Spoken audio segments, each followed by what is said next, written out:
Ito ang inyong mabilisang buod para sa International Commercial Arbitration.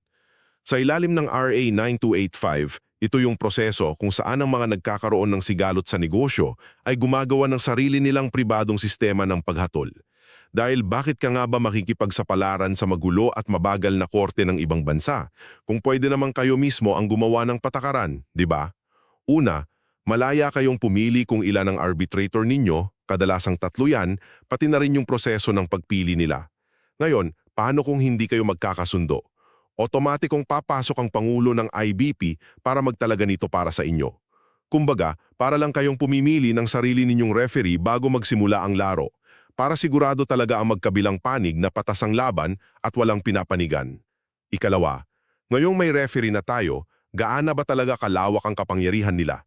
Pwede silang maglabas ng interim measures o mga pansamantalang utos para protektahan ang ebidensya o ari-arian ninyo habang dinidingig pa ang kaso.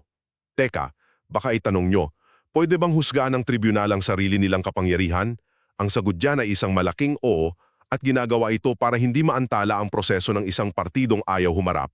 Panghuli, kung ganyan sila kapangyarihan, pwede ba silang pakialaman ng regular na korte? Napakalimitado lang.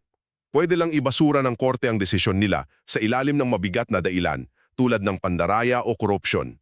Kaya hindi ka pwedeng tumakbo sa korte at umiyak dahil lang natalo ka sa kaso, kailangan mong patunayan na talagang niluto ang laban.